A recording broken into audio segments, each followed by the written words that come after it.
Hi guys, so I am back with another ARC review. I'm sorry you got history content last week, but I just had to DNF the ARC that I was reading. It just didn't work for me, and maybe someday I'll tell you about it, but it is not this day because we have more ARCs to read and more reviews to do, and we just gotta keep rolling. We gotta keep going. So while this is an ARC review today, this book that I'm reviewing for you is actually already out. I had a huge bunch of books that were actually all like coming out on July 11th, and it was just impossible to review them all before July 11th, and then the book that I chose to read first didn't work. So this book is an ARC that I read, but it is out if you would like to go look at it yourself, and that book is Forget Me Not by Julie Soto. This romance novel is a debut from Julie, and that will factor into what I have to say later. This is the story of Amma and Elliot.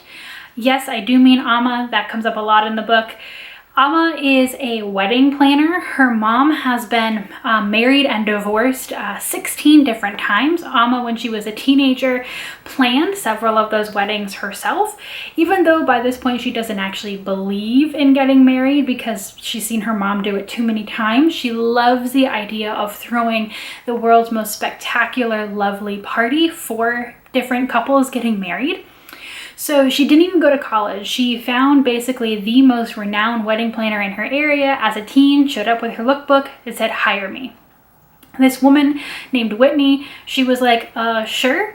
And Amma worked there for a really long time before going out on her own, and she now owns her own wedding planning business, mostly doing the budget weddings that Whitney's company won't even look at because they're like under $50,000 of budget.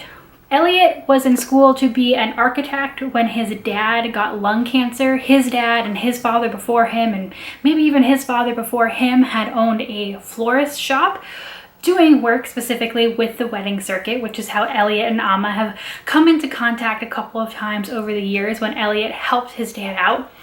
But when his dad got lung cancer and then sadly passed away, Elliot felt it upon himself to run the shop in his father's stead, and he kind of married his love of architecture with his like not so much love of flowers to not only be a wonderful florist, but do these incredible architectural flower installations, really, which makes him a really hot commodity to work with on the very expensive wedding circuit. Now, this is a second chance romance, and I don't want to say too much about Amma and Elliot getting together previously, because what this book does is it's also dual POV, but what happens, it's dual POV because you get Amma telling the story in the present, and then like every other chapter or so, you go back to Elliot narrating their story in the past. So it's kind of dual POV, kind of not.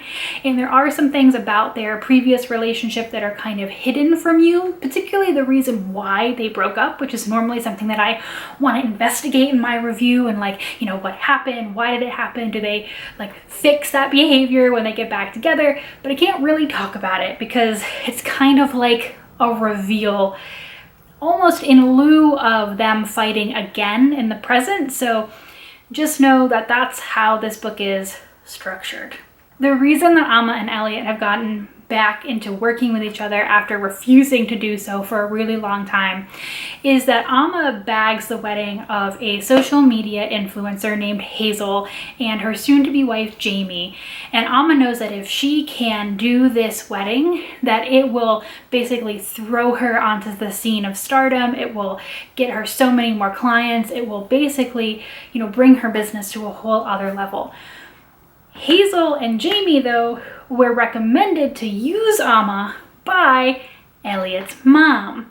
They already know Elliot, and they know that they want him to do their floral design, and so Amma is basically either has to give up the wedding of her dreams for her business, at any rate, or work with Elliot again. And she's so convinced she can't do it, can't possibly do it, but she decides to do it, and so they are forced to work with each other in very, very awkward close quarters, talking all about love and weddings when they've had a really, really bad breakup themselves.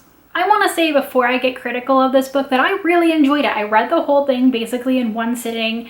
I started it actually while I was on a break at work, and I was so upset when I had to like pause. I had just really gotten started on it that I was really excited to come home and finish it, and that doesn't always happen. Sometimes I'm like, oh, I'll read it in pieces, like it's fine, but I really wanted to see where the story was going and how it was going to all work out. And I really loved Amma's like outside life.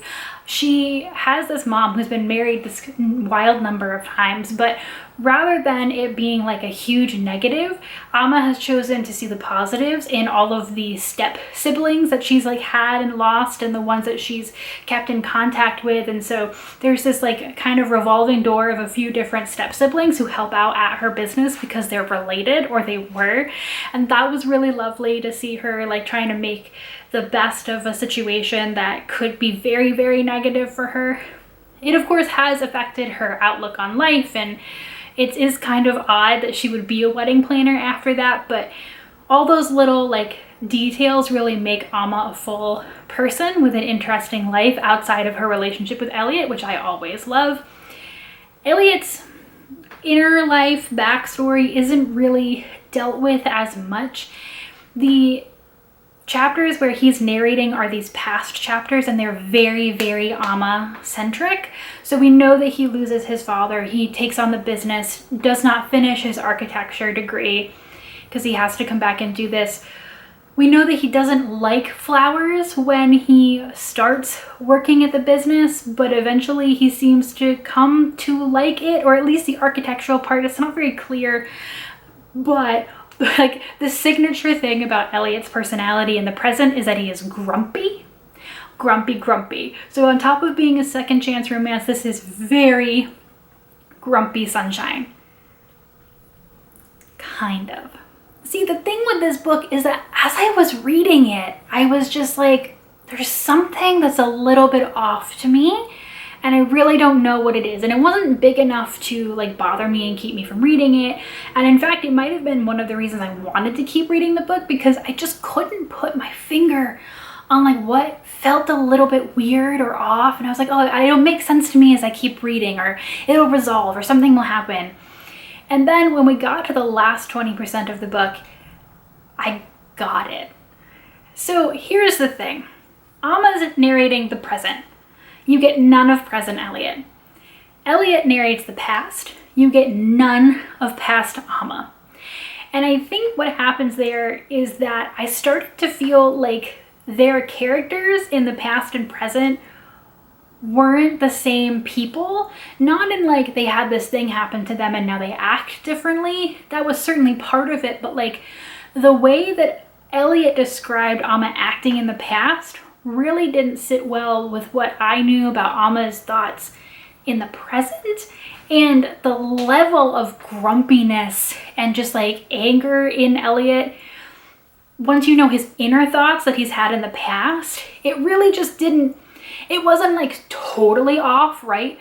But it was just weird enough where I was like, this feels like really odd characterization, and there hasn't been enough threading between the two to make me see how like this outward persona matches these inner thoughts. And that really just became clear when the last 20% of the book happened, and all of a sudden it went from being this back and forth from the past to the present, will they, won't they were, they weren't, to resolving really, really fast. And I was like, whoa. Like, you haven't given me enough meat, you haven't given me enough progression. Like, why get back together now? Like, why accept this? Especially because the reason that they broke up, and I'm not going to spoil it, but to me, the reason that they broke up was legit. From Amma's point of view, it made sense. Elliot was narrating, and I could not figure out why that situation happened. Again, not because it was like very like weird, but because it just felt really out of character for the Elliot that we were coming to know. So I just felt, once I read the ending, that I was just like, there's just something a little bit off in the pacing and the characterization that just makes this book feel a little bit like it's 90% of the way there to being a really good book, but there are these technical elements that for me just really aren't working as well as I want them to, because I think this could be such a really, really great book. And that's why it's important that I said in the beginning that this is a debut novel. I think that's really, really critical, because rather than me reading this book and thinking, well, this writer, maybe not, maybe I don't know if I'd read more of their stuff, I think that this is a really, really good first book for Julie Soto. I think that it shows me that she's really, really good at stories and making me interested in the characters, but there's just some like maybe technical things to work on. As far as I feel anyway, other people might not feel similarly, but between the characterization and the plotting, at least one of those I think could be ironed out, if not both of them. But because I did enjoy this book so much, even with that, I am excited to read whatever she reads next, because I think that if it's an improvement on this, which I have faith that it will be really, really great.